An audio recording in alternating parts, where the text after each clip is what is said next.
terhormat Ibu Febriani Purba selaku dosen pengampu pada mata kuliah Perencanaan Pengendalian Produksi. Dalam kesempatan kali ini kami ingin mempresentasikan hasil review artikel yang berjudul Faktor Kritis Keberhasilan dalam Sistem Perencanaan Sumber Daya Perusahaan Tinjauan Dekade Terakhir. Sebelumnya, perkenalkan, nama saya Putri Ayandiani. Nama saya Safina Tunaja. Nama saya Putri Yani. Nama saya Nadia Tasya Dewanti. Selanjutnya, langsung saja pada penyampaian materi pada Nadia Tasya Dewanti. Baik, langsung saja saya di sini akan melanjutkan di bagian pendahuluan. Relevansi judul faktor kritis keberhasilan dalam sistem perencanaan sumber daya perusahaan dalam tinjauan dekade terakhir dengan materi kuliah perencanaan dan pengendalian produksi, yakni Production Planning and Control terletak pada sistem Enterprise Resource Planning atau ERP adalah suatu alat penting dalam mengelola dan mengendalikan proses produksi. Di sini ada identitas jurnal yang kami ambil yaitu berjudul tentang faktor kritis keberhasilan dalam sistem perencanaan sumber daya perusahaan dalam tinjauan dekade terakhir yang ditulis oleh Levi Shaw dan Doron Tauber dan diterbitkan oleh ACM Computing Surveys. Selanjutnya akan dilanjutkan oleh Putri Ayandiani. Selanjutnya saya akan melanjutkan materi yaitu pembahasan relevansi antara topik artikel dengan karya-karya dan bidang keahlian penulis artikel adalah bahwa penulis artikel telah melakukan analisis yang luas dan komprehensif terhadap artikel-artikel yang terkait dengan tema implementasi sistem perencanaan sumber daya perusahaan atau ERP dan integrasi ERP dengan sistem lainnya seperti sistem manajemen rantai pasok (SCM) dan sistem manajemen relasi pelanggan (CRM). Penulis artikel juga memandikan CCPS yang ditemukan dalam berbagai fase siklus hidup ERP.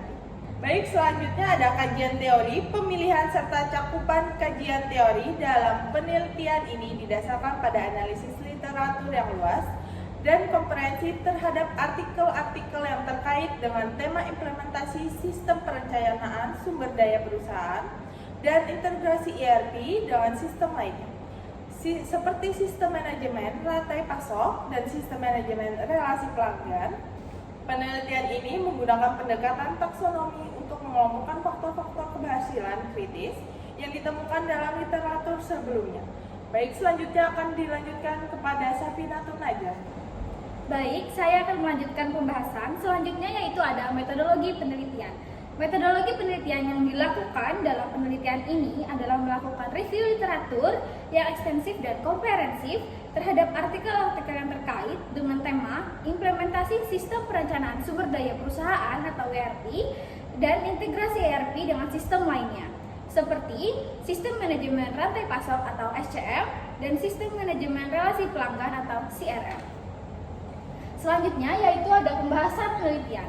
Pembahasan penelitian dalam penelitian ini adalah berfokus pada analisis faktor-faktor keberhasilan kritis atau CSVS yang ditemukan dalam implementasi sistem perencanaan sumber daya perusahaan dan integrasi ERP dengan sistem lainnya, seperti sistem manajemen rantai pasok dan sistem manajemen relasi pelanggan. Mereka menjelaskan bahwa implementasi ERP memerlukan beberapa CSVS yang harus dipertimbangkan dalam setiap fase siklus hidup ERP, termasuk penggunaan manajer proyek senior yang aktif, komunikasi terbuka dan jelas, definisi fungsi yang jelas, fokus pada resistensi organisasi, pendekatan implementasi yang tepat, dukungan manajemen senior, serta pengelolaan konflik dan perubahan. Sekian dari saya. Selanjutnya akan dilanjutkan oleh Fikri. Selanjutnya saya akan melanjutkan di bagian kesimpulan. Implementasi sistem perencanaan sumber daya perusahaan atau ERP memerlukan beberapa faktor keberhasilan kritis yang harus dipertimbangkan dalam setiap fase siklus hidup ERP. Faktor-faktor ini meliputi penggunaan manajer proyek senior yang aktif, komunikasi terbuka dan jelas, definisi fungsi yang jelas, fokus pada resistensi organisasi, pendekatan implementasi yang tepat, dukungan manajemen senior, serta pengelolaan konflik dan perusahaan. Saran yang dianjurkan penulis adalah bahwa penelitian lanjutan harus mempertimbangkan dimensi-dimensi yang terkait dengan implementasi ERP, seperti budaya organisasi, struktur organisasi, dan perilaku individu.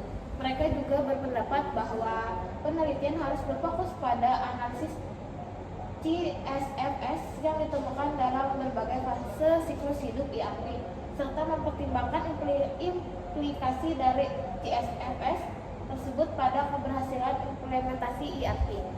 Sekian dari saya kembalikan pada moderator. Baik, sekian presentasi dari kami. Mohon maaf bila ada salah kata atau ucap. Kami mengucapkan terima